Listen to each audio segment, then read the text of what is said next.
cette série de conférences sur les langues ou l'apprentissage linguistique dans le cadre professionnel et aussi technologique. Alors pour moi, ça va être un peu difficile d'être neutre pour cette conférence, parce que j'ai travaillé pendant presque 10 ans pour cette entreprise formidable qui s'appelle Speaks. Et donc je vais laisser la parole pour un témoignage hyper chouette. Nous avons droit à 2 Julie aujourd'hui. Donc Julie de Concentrix plus WebHelp. Donc ta fonction c'est? Je suis Talent Development Manager. Super, waouh. Julie Pironi, Key Account Manager chez Speaks.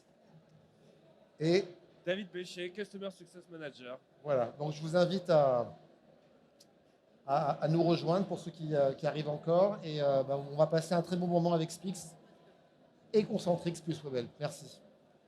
Merci Alan pour cette introduction. Donc nous, on est là aujourd'hui avec vous pour du coup partager une expérience de projet avec Concentrix plus WebHelp avec Julie. Donc le sujet principal est de comment on a réussi, comment Julie a réussi à engager une communauté L&D présente dans 12 pays.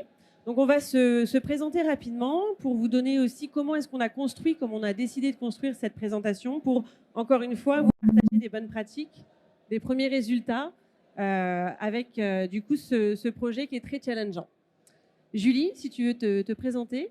Oui, avec plaisir. J'espère que vous m'entendez bien. Bonjour à tous. Merci de nous écouter. Donc moi, je suis Julie Bouvier. Je suis donc Talent Development Manager d'une région de 12 pays qui s'appelle la région France. Alors, ce n'est pas très intuitif, mais je vous donnerai le détail juste après quand on détaillera le footprint de l'entreprise. Alors moi, j'ai démarré d'abord chez WebHelp il y a 6 ans. J'ai un parcours assez atypique. Je pense que c'est important de le préciser. Ça se reflète pas mal, je trouve, sur notre collaboration. J'ai commencé plutôt à la direction de compte. Donc, je faisais à peu près ce que tu faisais, Julie, avant. Puis, j'ai passé 1 an sur les sites de production, puisque Concentrix plus WebHelp est une entreprise d'outsourcing. Donc, nous ne produisons pas des produits, mais ce sont des gens qui produisent des services. Donc, on est assez nombreux. Et donc, j'ai été à Madagascar pendant 1 an sur les sites de production. C'était très chouette. Et me voilà, donc j'ai pris un deuxième virage. J'ai voulu rejoindre le service RH. Et c'est pour ça qu'aujourd'hui, je vous parle avec ma casquette Learning et que je travaille avec Speaks. Voilà. Merci. Donc moi, c'est David Bécher, donc je suis Customer Success Manager chez Speaks. Donc j'accompagne Concentrix plus WebHelp depuis le début de la campagne de langue sur la co-construction de la stratégie, de la mise en place et de l'implémentation des langues. Donc c'est quelque chose qu'on a construit ensemble et qu'on va développer ensemble. Et c'est pour ça qu'on voulait aujourd'hui vous présenter un petit peu les bonnes pratiques et un petit peu comment on a monté cette campagne de langue conjointement au fil du temps. Et moi-même, alors Julie Pironi, j'ai été rapidement introduite donc par Alan Nobili qui effectivement était chez Speaks et avec qui j'ai eu l'honneur de travailler. Donc moi j'ai rejoint le projet du coup WebHelp, Concentrix plus WebHelp il y a 3 mois, donc 3 mois après le lancement.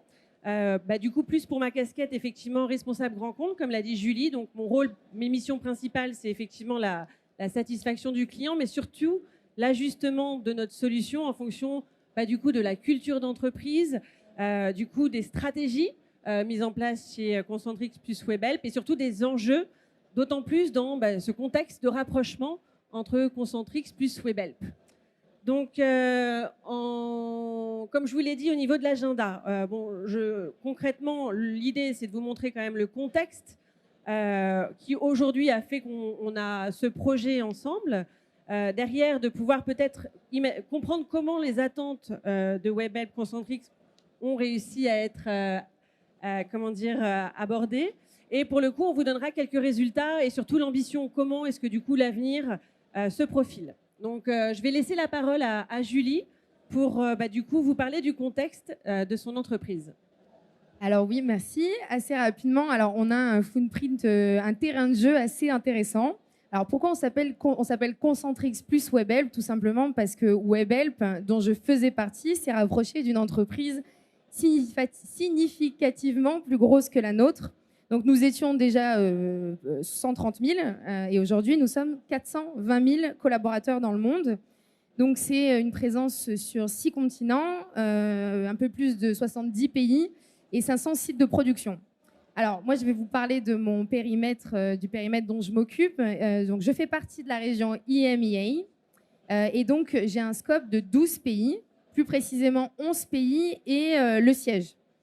Donc, ce qui est intéressant sur mon terrain de jeu, c'est la diversité de population. Diversité déjà en termes d'expertise. Il n'y a pas plus tard qu'hier, je faisais une extraction pour essayer de comprendre combien j'avais d'intitulés de postes.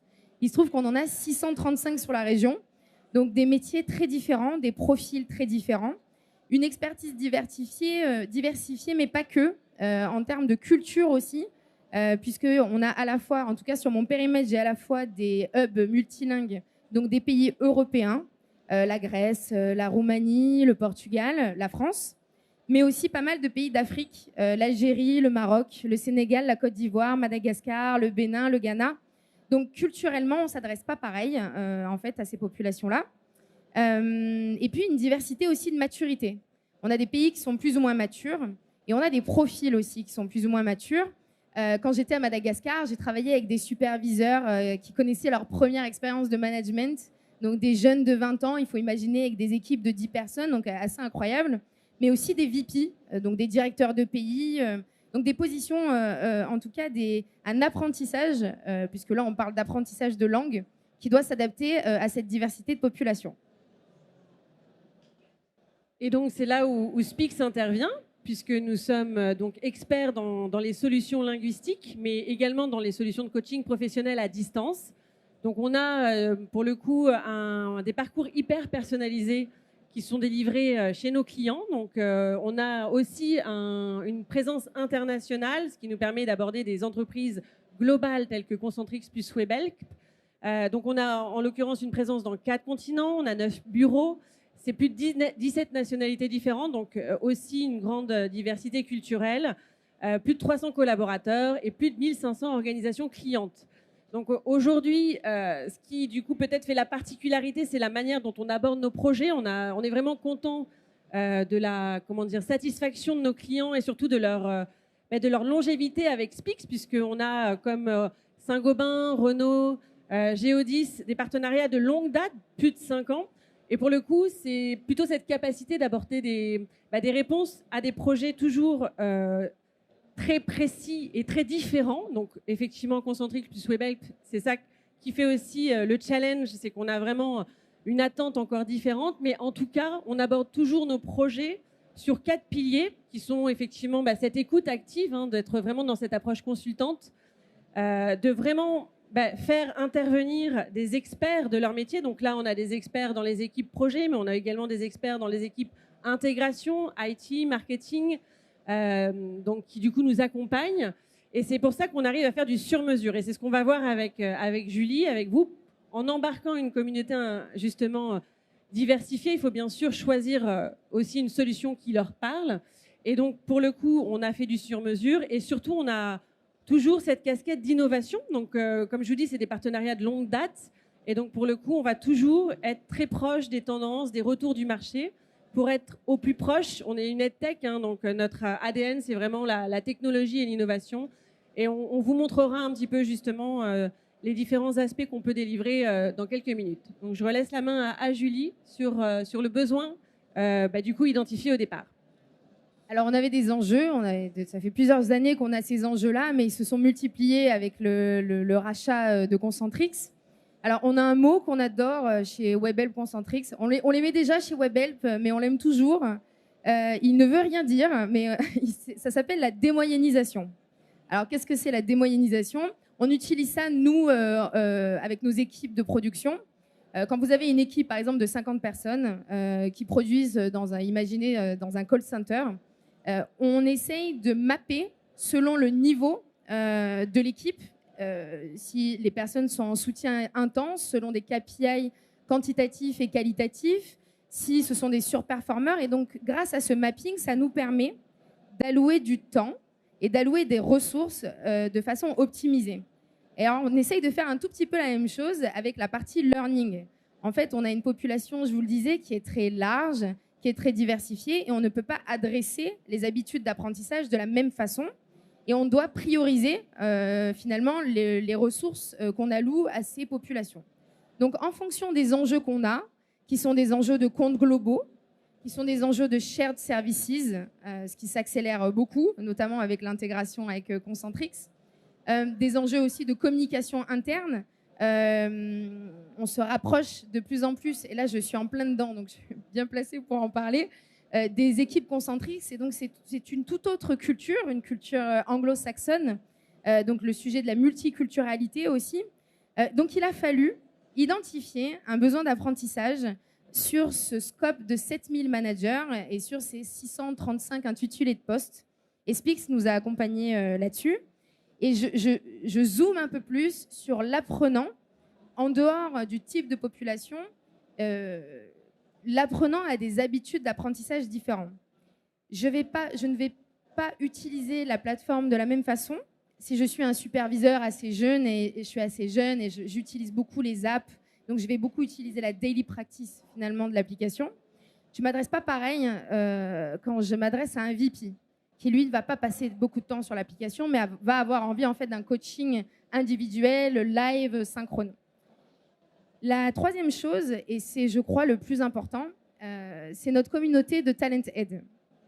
Donc j'ai 12 pays, en tout donc 7000 managers, je vous le disais, et j'ai des relais dans chaque pays.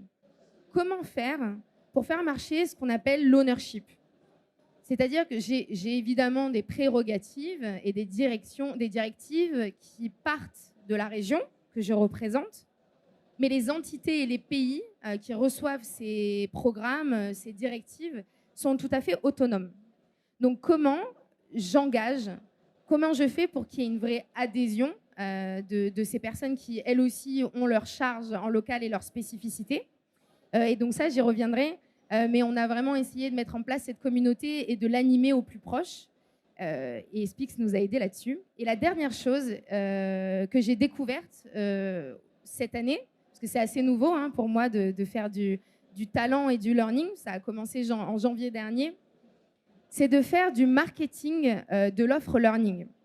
Qu'est-ce que ça veut dire? Je me suis très vite rendu compte que quand je m'adressais aux apprenants, en leur disant Spix, c'est super. Alors, si je suis là, c'est que c'est quand même pas mal. C'est génial, utilisez l'outil. En fait, personne ne va m'écouter. Parce que des outils, il y en a beaucoup. Parce que tout le monde a sa charge de travail. Et donc, l'idée, et on l'a beaucoup fait avec David, c'est de contourner et de marketer l'offre pour parler en bénéfice collaborateur. Alors, je terminerai là-dessus, je ne veux pas te spoiler, Julie, mais il y a un exemple qui illustre très bien ça. Si je dis à un collaborateur, va passer ta certification sur Spix, tu verras, c'est top. Et si je lui dis, en un clic, tu vas améliorer ton employabilité, le message est juste un tout petit peu différent et l'engagement ne sera pas le même. Voilà. Et du coup, nous, par rapport à toutes ces attentes, il a fallu trouver une réponse personnalisée à chaque point énuméré par Julie. Donc concrètement, on a personnalisé le programme en fonction des profils. Donc on a mis à disposition un socle pour du coup la population qui est environ 2000 collaborateurs dans ce pilote, parce qu'on est en train de mener un pilote avec Concentrix plus WebHelp, qui permet d'avoir un premier niveau de service pour progresser sur son niveau, accéder à des classes virtuelles. Donc on est vraiment sur le socle, donc accessible à un grand nombre. Et ensuite, on a effectivement, comme elle l'a mentionné, des VP qui avaient des besoins beaucoup plus personnalisés. Donc on a mis en place des coachings individuels avec des sessions synchrones et asynchrones. Et en plus, on a vraiment mixé selon du coup leur choix. Donc ils ont pu en plus via un questionnaire choisir. Donc ils ont été déjà engagés dans leur choix de parcours.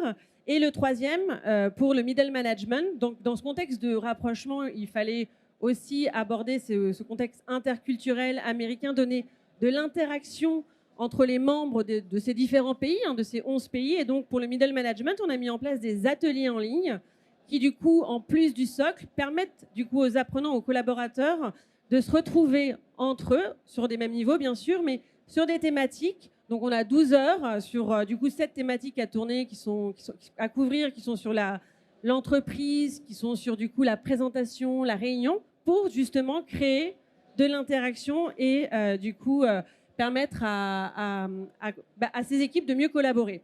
Donc ça, c'était pour la personnalisation des programmes. Et ensuite, je vais rapidement sur les 3 autres points, mais qui sont très importants. c'est la personnalisation des parcours individuels. Chaque apprenant a un parcours multimodal unique. Ça démarre par, de toute façon, bien sûr, une évaluation de niveau, mais aussi de besoin, qui va pousser le bon contenu, du coup, à l'apprenant, qui va lui pousser des articles, des vidéos sur ses centres d'intérêt et engager l'apprenant. On sait qu'il sait, du coup, lui fournir du sur-mesure et du contenu qui lui parle. Et en plus, chaque apprenant peut accéder à ce qu'on appelle d'autres activités qui sont des classes virtuelles en groupe. En l'occurrence, on a plus de 250 thématiques et du coup, les thématiques sont très orientées professionnelles. Donc, on se retrouve avec des apprenants du monde entier à se confronter à d'autres actions, mais surtout à travailler sur présenter une réunion, préparer une réunion, du coup, savoir parler de ses datas, mais aussi, pourquoi pas, aller sur des sujets même, j'ai envie de dire, personnels, comme la nutrition, les voyages, mais très orientés professionnels. Et du coup, il va pouvoir aussi choisir comment travailler ses productions écrites. Donc, on lui apporte vraiment du sur-mesure puisqu'il est actif et il choisit les thématiques qu'il veut aborder, que ce soit en asynchrone ou asynchrone ou en synchrone avec son formateur. Donc ça, c'était pour la partie, j'ai envie de dire, parcours personnalisé de l'apprenant pour l'engager. Important pour du coup que la plupart des collaborateurs progressent. L'objectif, c'est bien sûr la mesure de l'impact et du progrès. Et sur les deux autres sujets, c'est vrai qu'un des points forts de Spix qu'on nous remonte régulièrement, c'est cette partie reporting, cette partie tableau de bord du coup en ligne et en temps réel. Donc, ce qui s'appelle chez nous le Spix Manager, mais qui concrètement peut être scopé par région. Donc, Julie nous présentait ces 12 pays. Mais chaque LND de chaque pays a la vision de son scope, peut en un clic accéder à l'engagement. Il y a plusieurs dashboards en ligne. En un clic, faire des exports, se les approprier, parce qu'on a quand même des profils de data analystes très intéressants chez cette entreprise qui, du coup, retravaillent les datas. Mais pour le coup, ils les ont en un clic et ça permet d'activer, de corriger et d'être autonome. Donc, ça, c'est sur le tableau de bord. Et le dernier, sur l'accompagnement marketing. Alors, on a une équipe qui, du coup, déjà a énormément de templates sur, du coup, comment s'approprier son apprentissage, des fiches produits. Mais là, pour le coup, effectivement, l'enjeu, ça a été de le marketer vraiment aux enjeux et à cette culture d'entreprise qui était donc drivée par Julie. Et effectivement, le bénéfice, dans tous les messages qu'on a adressés, bénéfice de faire une formation a été mis en avant et c'est, je pense, aussi un des points importants à souligner. Donc voilà pour le pilote. Maintenant, le sujet, c'était comment embarquer. Donc je te laisse nous expliquer comment tu as fait. Merci Julie. Alors je vais être hyper pragmatique. Je ne sais pas, vous en face de moi, le métier que vous occupez aujourd'hui. Mais en tout cas, de mon côté, il y a une partie très terrain. Alors, comment on a fait pour engager nos apprenants, notre communauté qu'on appelle nous de Talent Ed. On a essayé si je puis dire, d'attaquer de toutes parts. Donc, on a commencé de mon côté. Il y a des communications qui partent directement aux apprenants. Donc, c'est 2000 managers dont tu parlais qui consomment des licences Spix. Je ne vais pas m'attarder longtemps là-dessus puisque j'ai des communications assez ponctuelles qui partent directement de la région vers les apprenants puisqu'il y a une forte responsabilisation des talent aides sur leur scope. Je partagerai 2 tips avec vous qui vont peut-être vous paraître basico-basiques mais qui m'ont plutôt aidé. La première chose, c'est les webinars. Alors les webinars, c'est assez connu, mais on en fait pas mal des webinars et on en a fait avec David sur un ton très détendu. En fait, c'est des moments, surtout dans un contexte d'intégration qu'on est en train de vivre, où en fait, les gens ont besoin de proximité. Les gens ont besoin d'un sentiment, de ressentir un sentiment d'appartenance. Et ils ont surtout besoin un peu de sortir de leur quotidien. Et avec ces webinars, on leur permet un petit peu pour une fois, on ne leur demande rien. On leur demande juste de venir, d'écouter et de se servir. Voilà. Donc, c'est un moment qui est agréable. Et donc, ces webinaires, ça marche plutôt bien. On l'a vu sur les statistiques dans la plateforme. La deuxième chose, c'est les emails. Jusque-là, rien de très innovant. Mais dans les emails, changer la typo, ajouter des vidéos, changer en mettant des photos. Bref, que les communications soient toujours différentes en termes de look and feel et surtout sur l'objet du mail. C'est pareil, c'est très basico-basique, mais si je mets en objet du mail utiliser Spix, c'est super. Et si je mets « vous êtes un VP », allez vous renseigner. C'est un peu long pour un objet, hein, j'ai trouvé de meilleurs objets que ça. Mais allez vous renseigner et lire des articles de la Harvard Business Review qui sont très qualitatifs. Voilà, toujours ce sujet de marketing de l'offre learning. Mais le plus important, c'est l'adhésion à la communauté, que la communauté des Talent Ed adhère au projet. Alors, comment on a fait ça? En 4 étapes très simples. La première, c'est de les chouchouter. Passer du temps avec eux, développer, donc j'ai 12 contacts directs. Développer, il y a un côté un peu maternant, hein, il faut dire. Passer du temps avec eux. Et on a ces meetings bimensuels où pendant 1h30, on leur laisse l'espace de faire des recommandations, de proposer aux autres pays de la région des bonnes pratiques. Et donc, on les responsabilise et on les valorise de cette façon-là. Le deuxième point, c'est le partage des targets. Alors ça, je pense que ça vaut pour tout le monde. Partager dès le démarrage du pilote des SMART goals, c'est-à-dire des cibles qui sont les mêmes pour tout le monde, donc il y a une forme d'équité, qui sont mesurables, qui sont spécifiques, qui sont prévues dans le temps avec une deadline. C'est hyper important. Voilà, donc ça, c'est la deuxième chose.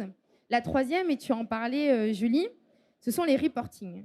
Alors en fait, moi, mon job, c'est d'apporter tous les outils possibles, inimaginables, pour que mes Talent Ed soient autonomes et que ce soit facile pour eux. Et donc leur apporter un reporting clé en main, et on vous montrera ensuite sur la prochaine slide. On peut switcher. Voilà, alors c'est peut-être pas très lisible pour vous, mais d'avoir la possibilité pour chaque relais pays, en un clic, de savoir qui est sur la plateforme, depuis combien de temps il a cliqué sur le lien d'activation, s'il a passé son test de positionnement, s'il est plutôt champion, rising star, qui sont les badges en fait, qui sont délivrés par Spix en fonction du temps passé sur la plateforme. Bref, en un clic, j'ai le nom, j'ai l'adresse mail, je copie-colle, je fais ma relance. Donc, on ne peut pas demander à une communauté de piloter à vue. Et donc, ça paraît un basique, mais d'être facilitateur grâce à ces reportings, c'était hyper important. Et je crois que j'ai fait le tour. Et moi, j'ajouterais le fait de les challenger entre eux. Enfin, pour le coup, c'est vrai que ça, c'est quelque chose que je trouve très intéressant dans ta manière d'aborder le sujet des reportings. C'est aussi que chaque pays se confronte du coup aux résultats des autres pays, une transparence aussi entre eux. C'est vrai que je n'ai pas ajouté le bas de la pyramide. On fait déjà ça, nous, avec nos clients. En fait, on adore ce qu'on appelle le bench. Voilà. Alors, le bench, on le fait avec nos clients, être le meilleur sur le marché. Mais on le fait aussi en termes sur la partie learning et de savoir, en fait, si je suis le Maroc, et de savoir que je suis positionnée à tel et tel indicateur, selon tel et tel indicateur sur le bench, clairement, il y a une forme de gamification, il y a une forme de compétition saine qui se met en place. Et ça permet d'avoir aussi, pour nos DRH et nos directeurs de pays, d'avoir la full visibilité. Exactement. Et là, pour le coup, peut-être quelques résultats? Ouais, sur la partie opérationnelle, donc on est parti sur un POC, donc un projet d'abord sur 2000 personnes. Donc c'est à peu près 2000 personnes qui avaient la possibilité d'avoir accès à la plateforme. Donc on a pour l'instant ciblé et donné la possibilité aux personnes qui avaient envie aussi d'aller sur cette plateforme pour se former. Donc on a eu à peu près 70% des personnes sur les 2000 qui étaient ouvertes qui sont arrivées sur cette plateforme-là. On a aussi c'est le taux de consommation de ce projet qui a été mis en place. Et on a essayé de mettre en place des choses qui sont importantes, puisque dans cet océan de données, quelles sont les données qui vont être pertinentes, qu'on va avoir envie de mettre en avant, et qui vont être aussi le gouvernail vers les objectifs qu'on a envie d'aller. Donc on avait envie de savoir quel est le taux de pénétration. Donc c'est si les personnes à qui on a ouvert un accès sur la plateforme ont bien cliqué sur la plateforme pour pouvoir y accéder, d'avoir eu cette curiosité d'y aller, pour pouvoir d'abord attiser cette première étape. Et le taux d'activation, qui est pour nous le premier dodan à passer avant d'aller sur l'autoroute, c'est le test de positionnement. Donc on sait tous que quand on va passer au début sur une formation langue, il faut un test de positionnement pour savoir quel est notre niveau de départ, pour pouvoir ensuite avoir des activités qui soient dédiées, qui soient pertinentes, qui soient à notre niveau, et qu'on ne soit pas perdu ou laissé de côté parce qu'on n'est pas mis au bon endroit et on n'a pas les activités qui sont à notre niveau. Donc le taux d'activation, c'est vraiment ce qui va être le plus important quand on va commencer un projet, c'est ce qui va donner le coup d'impulsion à tous les utilisateurs d'aller sur la plateforme et d'être engagés. Et donc sur la partie engagement, donc là, on va essayer de trouver quelles sont pour nous les données qui vont vraiment refléter la réalité de la progression, mais aussi de l'intérêt de chacune des personnes qui sont sur la plateforme. Donc là, on a sur un volume de 1370 personnes, ils ont fait depuis plus de 6 mois 6710 heures. Donc ça représente à peu près 7h30 sur les utilisateurs actifs sur la plateforme. Donc c'est vraiment des personnes qui sont engagées, intéressées, puisqu'on sait tous que pour renforcer l'apprentissage d'une langue, c'est vraiment la routine quotidienne de revenir tous les jours, petit à petit, renforcer ses connaissances. Et c'est vraiment là où on va faire la différence. Le nombre de classes virtuelles, puisque voilà, chez Speak, c'est surtout, on a voulu mettre l'accent sur ces classes virtuelles avec Concentrix Web Help, parce que c'est là où on va mettre en pratique notre langue. Donc c'est des classes de groupe ici. Spécifiquement, ça va être sur des thèmes spécifiques, comme a mentionné Julie auparavant, pour pouvoir se confronter et mettre en pratique la langue. C'est vraiment le nerf de la guerre, c'est de pouvoir discuter avec d'autres personnes qui viennent du pays, du monde entier, avec des accents différents. Donc ça va vraiment permettre à la personne de s'améliorer. Et aussi d'avoir le nombre de badges distribués. Donc là, c'est les badges de temps passé sur la plateforme, comme tu as mentionné juste avant. Donc les badges de Explorer, Hero, Champion, etc. Dans un souci de gamification, toujours pour essayer de donner envie à la personne d'y retourner, d'avoir des objectifs, de savoir où aller. Parce que souvent, quand on va lâcher des personnes sur la plateforme, si on ne donne pas des directions, si on ne donne pas des tips, donc les smart goals comme que tu as mentionné juste avant, la personne peut être perdue. Donc c'est vraiment aussi savoir donner un chemin aux différentes personnes. Donc là, c'est sur l'engagement, sur les datas, mais on sait que sur l'apprentissage de la langue, ce qui est important, c'est aussi la subjectivité. C'est la confiance en soi, de pouvoir parler, de pouvoir commencer une conversation. Et il ne suffit pas de une ou deux bières pour pouvoir commencer à parler. Des fois, il faut juste se lancer. Et on a mis en place des feedbacks loops pour pouvoir récolter les données des personnes, comment ils se sentent. Et en plus, avoir une auto-évaluation qu'on a mise en place conjointement avec Concentrix Web Help pour pouvoir le partager et d'avoir aussi ce ressentiment subjectif des personnes qui est très important dans l'apprentissage d'une langue. Oui, vas-y, je t'en prie. En fait, c'est effectivement la suite de ce que David vous a présenté, c'est-à-dire la mesure du progrès est très importante au sein de Concentrix plus Web Help. Donc, on a bien sûr des données et en main dans la main, parce qu'on est vraiment sur un partenariat et c'est très appréciable. Je vais te laisser Julie expliquer sa demande et comment on a réussi justement à y répondre. Alors, déjà, juste pour remettre l'église au milieu du village, pourquoi on utilise Speaks? Bon, la priorité, en tout cas l'objectif numéro 1, chez nous évidemment, c'est le collaborateur. Ça fait partie en fait de l'offre qu'on propose pour que le collaborateur ait des outils learning. Ok. Quand je dis que je vais remettre l'église au milieu du village, j'ai aussi un budget à défendre. Et j'ai aussi des priorités business. Et donc, pour nous, l'anglais sert aussi, l'apprentissage des langues est essentiel et sert le business. Voilà. Donc, je dois présenter, pour défendre ce budget, des résultats qui sont à la fois des résultats de satisfaction du collaborateur, mais aussi de progression de langue. J'ai besoin de savoir si mes 12 pays, à la fin du pilote, ont progressé ou non en anglais ou dans d'autres langues. Comment on a fait ça? Alors, dans l'application, il y a évidemment des tests de positionnement, il y a cette gamification qui permet de gagner en niveau, mais il y a un biais, puisque si je suis un collaborateur qui utilise la plateforme mais qui ne fait pas de daily practice, mon niveau ne bouge pas. Donc ça ne reflète pas 100% la réalité. Et donc on a réfléchi ensemble, on a décidé de mettre en place cet agrégat en fait qui nous permet de mesurer la progression et qui est composé de 3 choses. La première, qu'on a appelée l'Objective Score, qui est composé des KPI existants déjà dans le reporting de la plateforme. Jusque-là, rien de nouveau. Puis, cette partie auto-évaluation, David, dont tu parlais, qui est une partie plus subjective. Donc, on lance un survey, on va lancer ce survey avec la question suivante, c'est dans la progression de votre anglais, par exemple, si vous voulez, sur une échelle de 1 à 10, combien Speaks a contribué à la progression de ce niveau ou, à l'inverse, est-ce que ce sont des facteurs extérieurs, des meetings clients, une formation extérieure, je regarde beaucoup de séries, qui a contribué à la progression de mon niveau. Voilà. Et donc, la troisième chose, c'est ce bonus de régularité. Alors, chacun fait ce qu'il veut sur la plateforme, mais vous serez récompensé déjà sur votre niveau de langue et puis par ce bonus de régularité si vous respectez des smart goals qu'on s'est donnés.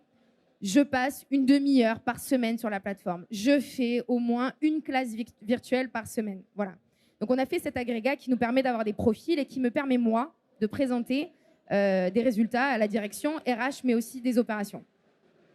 Et pour finir, peut-être qui te permettent de surtout identifier des profils pour demain, puisqu'on est encore une fois dans un pilote.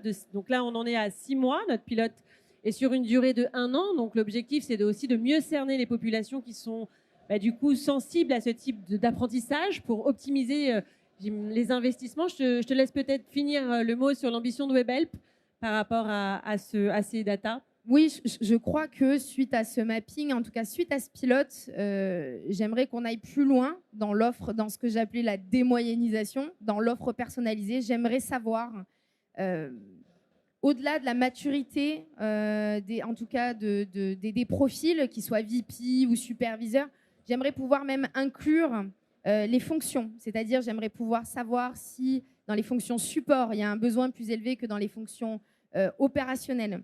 J'aimerais savoir s'il faut prioriser mes VP plutôt que le gros de ma population. En fait, j'ai envie d'aller plus loin sur le croisement de ces parcours. Et grâce à ces datas, j'espère qu'on y verra un peu plus clair. Et on ajustera avec plaisir. Voilà. Alors, on a dépassé le temps, je pense. Alors, on a dépassé le temps, effectivement. Mais Sans excuse. si vous êtes d'accord, on va dépasser le temps. Parce qu'on contrôle le temps ici. D'1 minute, on va prendre une question. Il n'y a pas de question. Alors, je vais juste citer la philosophe Julie Bouvier qui aujourd'hui a dit « Spix, c'est super ». Donc, vous êtes sur quel stand? Stand L62 pour plus de précision. Voilà. Tout Voilà, à fait. vous pouvez retrouver Spix et son équipe interculturelle, multinationale, qui agit dans de très nombreux pays avec des partenaires, des entreprises de grande classe. C'est un pilote, je crois, avec WebHelp. Donc, il sera intéressant de se revoir dans quelques mois. Avec plaisir. Voilà, merci beaucoup. Merci à vous. Merci. On est sympa. Venez.